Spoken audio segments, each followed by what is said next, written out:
నమస్తే తేజ టీవీకి స్వాగతం.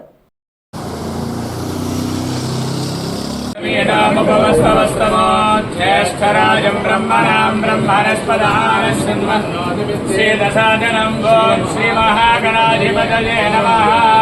ప్రణాదేవి సరస్వతి వాజభిర్వాజనేవతి ధీరామవిత్రయవతో ఓం శ్రీ మహాసరస్వత్యై నమః. ఖ్యాతవేదసే సునవామశోమపరాధీయతో దివేదః परशतदुर्गानि विश्वानामेव सन्दुरितात्यग्नेः तामग्निवर्णां तपसाज्वलन्तीं वैरोचने कर्मफलमध्ये सुदरसे नमः.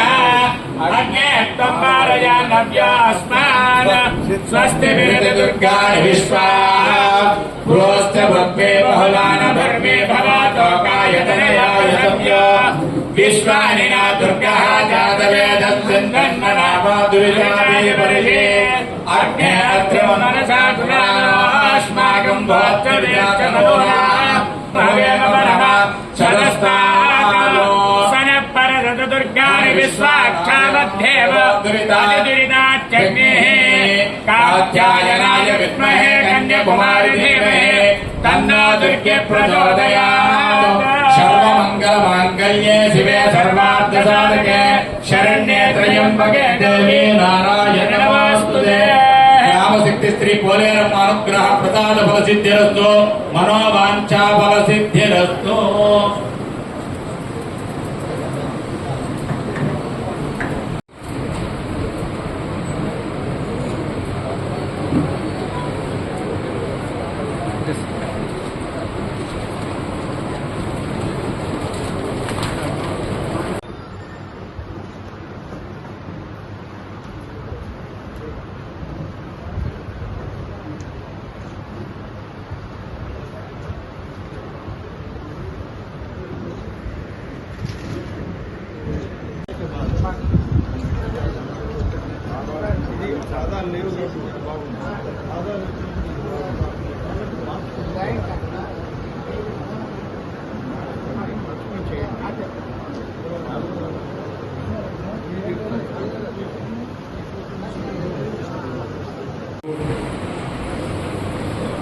శ్రీ పోలేరమ్మ గురించి చెప్పంగానే అడగగానే ₹1 శాంక్షన్ కూడా చేశారు. గతంలో రాష్ట్ర పండుగ అని చెప్పి పేరు పెట్టారు కానీ ప్రభుత్వం నుంచి ఎక్కడ కూడా ఫండ్స్ రావడం కానీ కార్యక్రమాలు చేయడం కూడా జరగలేదు. ఈ సంవత్సరం ప్రభుత్వం నుంచి కూడా ₹1 అమ్మవారికి వస్తుంది. గతంలో కన్నా కూడా మంత్రులు మేము కలిసి అమ్మవారి జాతరని బాగా బ్రహ్మాండంగా చేసి అందరూ భక్తులందరూ కూడా బాగా దర్శనం తీసుకునే విధంగా అమ్మ దీవెనలు అందరి మీద ఉండే విధంగా ఏర్పాటు చేస్తామని చెప్పామని తెలియజేస్తాం.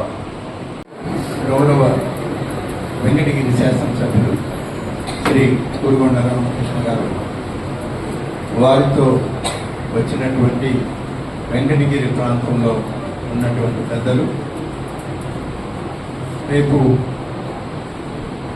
శ్రీ శ్రీ శ్రీ పోలేరమ్మ అమ్మవారి యొక్క జాతర జరపడానికి నియామకం అవబోతూ ఉన్నటువంటి పాలక మండలి ఫెస్టివల్ సభ్యులు ఇతర పెద్దలందరికీ కూడా మీడియా మిత్రులకి ప్రత్యేకంగా ధన్యవాదాలు తెలియజేస్తున్నాను.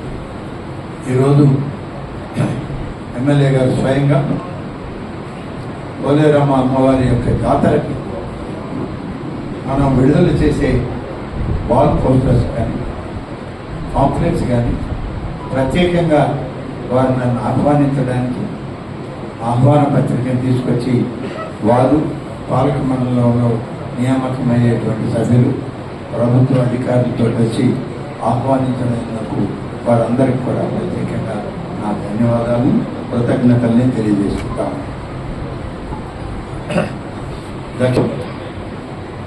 అతి పవిత్రమైన ప్రాచీనమైన ప్రాచుర్యమైనటువంటి జాతర వెంకటగిరి శ్రీ శ్రీ శ్రీ పోలేరమ్మవారి యొక్క జాతర. ఇది గత దశాబ్దాల నుంచి ప్రారంభమై ఈరోజు కొనసాగుతూ ఉంది. ఎవరు అధికారంలో ఉన్న ఈ జాతరని అత్యంత వైభవోపేతంగా జాతరని నిర్వహించడం అనేటువంటిది ఇవాళ ఒక ఆనవాయితీగా మారింది. పోలేరమ్మ విగ్రహాన్ని ప్రతిష్ఠించేటప్పుడు ఆనాడున్నటువంటి పరిస్థితుల్ని పారద్రోలి శాంతియుతమైనటువంటి వాతావరణంలో ప్రజలు ఉండడానికి ఆనాడు పెద్దలు పోలేరమ్మ వారి విగ్రహాన్ని ప్రతిష్ఠించి 4 దిక్కుల అష్టదిగ్బంధనం చేసిన విధంగా అన్ని దిక్కుల్లో కూడా అమ్మవారి పాదాలు ఉండే విధంగా ఏర్పాటు చేశారు. ఈరోజు ప్రపంచంలో వెంకటగిరి ప్రాంతం వాళ్ళు ఎక్కడ ఉన్నా సరే పోలేరమ్మ జాతర అంటే అక్కడికి నేరుగా వచ్చే దర్శనం చేసుకోవాలనేది వాళ్ళ కోరిక. కొంతమంది విదేశాల్లో ఉండి రాలేనప్పుడు ఇప్పుడున్నటువంటి టెక్నాలజీ ప్రకారం సాంకేతిక విజ్ఞానం పెరిగింది కాబట్టి ఆన్లైన్లో కూడా ప్రత్యక్షంగా వాళ్ళు వీక్షిస్తూ ఉన్నారు. ఉత్సవ కార్యక్రమాన్ని మొత్తం వాళ్ళు తీర్చిచ్చేటువంటి అవకాశం ప్రభుత్వం కూడా నిర్ణయిస్తుంది. అందుకనే నేను ఈరోజు ఇక్కడ ఉన్నటువంటి పరిస్థితుల్లో పోలేరమ్మ అమ్మవారి యొక్క కార్యక్రమాలన్నింటినీ తన భుజస్కంధాల మీద వేసుకొని రాష్ట్ర పండుగగా దీన్ని ప్రకటించిన గతంలో ఏ రకమైనటువంటి సహకారం ప్రభుత్వం నుంచి జరగదు. కానీ ఇవాళ ఉన్నటువంటి మన ప్రభుత్వం శాసనసభ్యులు ఇక్కడ కురుగొండ్ల రామకృష్ణ గారు కానీ ఇతర ప్రాంతాల్లో కూడా ఉన్నటువంటి శాసనసభ్యులు ఆయా ప్రాంతాల్లో ఉన్న ప్రభుత్వ పండుగగా ఏ కార్యక్రమం అయితే మనం ప్రకటిస్తామో ప్రభుత్వం నుంచి ఆ కార్యక్రమానికి పట్టు వస్త్రాల సమర్పణకు కూడా ఒక విధి విధానాలని రూపొందించడం జరుగుతుంది. పట్టు వస్త్రాలని ఏ ఆలయం నుంచి అమ్మవారికి పట్టు వస్త్రాలు ఇవ్వాలనే విషయంలో కూడా ఈరోజు మన ప్రభుత్వం కొన్ని నిర్ణయాలు చేస్తాం. ఆ నిర్ణయాల ప్రకారం ఆ ఆలయం నుంచి పవిత్రమైనటువంటి పోలేరమ్మ జాతరకి ఉదయమే పట్టు వస్త్రాలని ఇచ్చేటువంటి సంప్రదాయాన్ని కూడా ఇవాళ ప్రభుత్వం మొదలుపెట్టుకుంటారు. ఆనవాయితీగా స్థానిక శాసనసభ్యులు పట్టు వస్త్రాలు సమర్పిస్తారు. అవి దేవాదాయ శాఖ దేవాలయం తరఫున వారు అదే సాంప్రదాయం ప్రకారం స్థానిక శాసనసభ్యులుగా రామకృష్ణ గారు వారి కుటుంబ సభ్యులు పట్టు వస్త్రాలని ఆలయం తరఫున వారు సమర్పిస్తారు. ప్రభుత్వం తరఫున పట్టు వస్త్రాలని ముఖ్యమంత్రి గారి తరఫున ముఖ్యమంత్రి గారు ఎవరినైతే నిర్దేశిస్తారో ప్రభుత్వం నుంచి ఏ మంత్రి గారినైతే ఆయన పంపిస్తారో ఆ మంత్రి గారు వచ్చి ప్రభుత్వం తరఫున అమ్మవారికి ఆ పట్టు వస్త్రాన్ని సమర్పించడం. ఇది ప్రభుత్వ కార్యక్రమంగా జరగాల్సినటువంటి తీరు. గతం లేదు, అదేమీ లేదు, ఒక జీవో ఇచ్చి సరిపెట్టింది. ఇవాళ మా ప్రభుత్వం ఏ ఆలయం పట్లైనా సరే పవిత్ర భావంతో మేము ఏ కార్యక్రమం చేయాలని తలపెట్టినా దాని యొక్క సంప్రదాయాలు దాని యొక్క విధి విధానాలు అన్నిటినీ క్రోడీకరించుకొని ప్రభుత్వం నిర్ణయం చేస్తుంది. దానికి అవసరమైన చర్యల్ని ఆదేశాల రూపకంగా అధికారికంగా మా ప్రభుత్వం ఇవ్వడం జరుగుతుంది. దీనితో పాటు ఇప్పుడు ముఖ్యమంత్రి గారు ఇటీవల కొన్ని సూచనలు చేశారు. ప్రభుత్వ పండుగగా నిర్దేశించినటువంటి ఆలయాలు ఇటీవలనే కొన్ని చేయడం జరిగింది. వాటిని పూర్వం ఉన్నటువంటి వాటిని అన్నీ కూడా లిస్ట్అవుట్ చేసి ఒక క్రమబద్ధ దేవాదాయ శాఖ నుంచి విడుదల చేయాలని చెప్పి ఒక నిర్ణయం గౌరవ ముఖ్యమంత్రి చంద్రబాబు నాయుడు గారు తీసుకోవడం. ఆ నిర్ణయం అమలు చేయడానికి ఫైల్ సర్క్యులేట్ చేస్తున్నాం. ఇటీవల ఈ వరదలు తుఫాన్ల వల్ల ఆయన చివరి ఆదేశం తీసుకోలేకపోయాం. బహుశా ఈ వారంలో ఆ ఆదేశాలు కూడా తీసుకొని జాతరకి, పోలేరమ్మవారి జాతరకి రాష్ట్ర ప్రభుత్వం నుంచి ప్రభుత్వ కార్యక్రమంగా పట్టు వస్త్రాలను ఇవ్వడమే కాదు, నిధులు కూడా మంజూరు, స్వర్ణాభరణాలు చేయించి స్వర్ణ కిరీటధారిణి అయిన శ్రీ శ్రీ పోలేరమ్మ వారిని గడిచిన 2 సంవత్సరాలుగా చూస్తూ వచ్చాం. అంతకు ముందు కూడా ఉన్నాయి, కానీ స్వర్ణాభరణాలు ఉంటే బాగుంటుందని చెప్పి ఆనాడు ఉన్నటువంటి కమిటీ అంతా మాట్లాడడం. అప్పుడు నేను కూడా అక్కడ శాసనసభ్యుడిగా ఉన్నాడు. అప్పుడు ఉన్నటువంటి రామకృష్ణ గారు మాజీ శాసనసభ్యులైన వారితో కూడా సంప్రదించి స్వర్ణ కిరీటం తయారు చేయించి అమ్మవారికి ఏర్పాటు చేయడం. దీనికి అనేక మంది దాతలు ముందుకు వచ్చారు. దాతలందరూ కలిసి అలాగే ఆలయ నిధుల్ని కలిపి ఆ రోజు ఇవన్నీ చేయడం. ఈరోజు మళ్ళీ కొత్తగా రామకృష్ణ గారు శాసనసభ్యులు అయ్యాక నేను ఆయన ఇద్దరం కలిసి మాట్లాడుకున్నప్పుడు అమ్మవారి జాతరకి స్వర్ణ పాదాలు అలంకరిస్తే బాగుంటుంది, మనం కిరీటధారణ హస్తాలు అన్నీ ఇచ్చాం, స్వర్ణ పాదాలు కూడా ఉంటే బాగుంటుంది అని చెప్పి ఆలోచన చేశాం. ఆయన కూడా వెంటనే ఇది చేద్దామని చెప్పి అధికారులకు ఆయనే ఆదేశాలు ఇచ్చారు. దీనికి సంబంధించినటువంటి ఆ తమిళనాడులో ఉన్నటువంటి జ్యువెలరీ వాళ్ళకి దాన్ని ఇప్పటికీ ఆర్డర్ పెట్టాం. బహుశా 23వ తారీఖు అనుకుంటాను అది వెంకటగిరికి చేరుతుందని చెప్పి ఎమ్మెల్యే గారు చెప్పారు.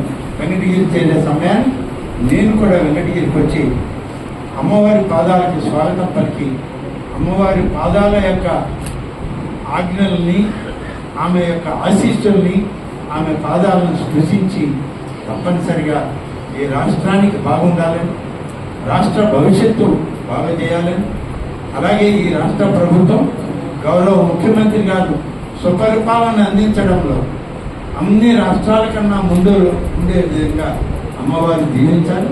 ఇవాళ మన రాష్ట్రానికి వచ్చిన ఒక ఉపద్రవం, ఒక దురదృష్టకరం, ఆ వరద బీభత్సం, తుఫాను, అలాగే ఇటువంటివన్నీ వచ్చి అతలాకుతమైన ఈ పరిస్థితుల్లో అమ్మవారి యొక్క ఆ దీవెనలు ఈ రాష్ట్ర ప్రజలందరూ కూడా ఉంది. వారందరూ కూడా సుఖశాంతులతో ఉండే విధంగా ఆ యొక్క స్వర్ణ పాదాలని ప్రభుత్వం తరఫున నేను కూడా వచ్చి స్పృశించి ఆమె ఆశీస్సులు తీసుకొని మళ్ళీ జాతర 2 రోజులు కూడా నేను ఉండాలి అని చెప్పి ఎమ్మెల్యే గారు కోరారు. తప్పకుండా 2 రోజులు జాతరకి నేను అక్కడే వెంకటగిరిలో ఉండి అమ్మవారి జాతర పూర్తయ్యేవారు ఎమ్మెల్యే గారికి తోడుగా సహకరిస్తూ నేను అక్కడనే ఉంటాను. ప్రభుత్వం నుంచి మేము ఏం చేయాలో అంతా కూడా గతంలో ప్రభుత్వానికి చెప్పాం, ప్రభుత్వం చేస్తుందనే చెప్పాం. ఇవాళ ప్రభుత్వం చేస్తుంది, చేసేగానికి బాధ్యతలు ఇచ్చినటువంటి ప్రభుత్వం మాది. ఆ బాధ్యతల్ని నిర్వర్తించడం నా బాధ్యత.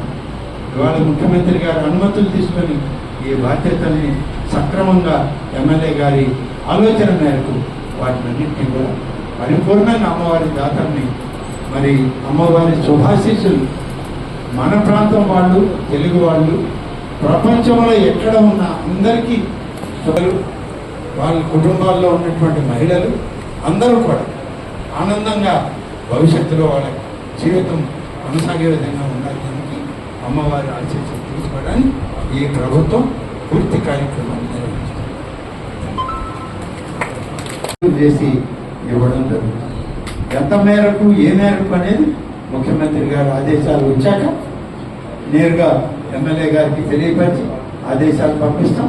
మా శాఖ ద్వారా రావాల్సిన ప్రతి ఒక్కటి కూడా ఎమ్మెల్యే గారి ఆలోచన మేరకు ఈ యొక్క పోలేరమ్మ జాతరని నడపడంలో పూర్తిగా మేమందరం సహకరించి వారి వెనుక ఉండి మేమందరం కూడా దీన్ని నడిపించడం జరుగుతుంది. ఈరోజు కూడా నేను దేవాదాయ శాఖ మంత్రిగా జిల్లాలో ఉన్నానని చెప్పి వారి ప్రాబ్లం ఇంత దూరం వచ్చారు. పాంప్లెట్లు, వాల్ పోస్టర్స్, ప్రత్యేకంగా నన్ను ఆహ్వానించడానికి ఆహ్వాన పత్రికను కూడా తీసుకొచ్చారు. కాబట్టి వారికి కూడా నేను ప్రత్యేకంగా నా కృతజ్ఞతలు తెలియజేస్తూ ఈ పండుగని ప్రభుత్వ పండుగగా మీరు ఎంత బాగా చేయదలుచుకున్నా అంతటికీ ఈ రాష్ట్ర ప్రభుత్వం గౌరవ ముఖ్యమంత్రి గారి ఆశీస్సులు మీకు ఉంటాయని చెప్పి ఎమ్మెల్యే గారికి, స్థానిక పెద్దలకు, ఈ యొక్క ఫెస్టివల్ కమిటీ సభ్యులందరికీ కూడా తెలియజేస్తూ సెలవు తీసుకుంటారు. దీంతో పాటు మరొక విషయం,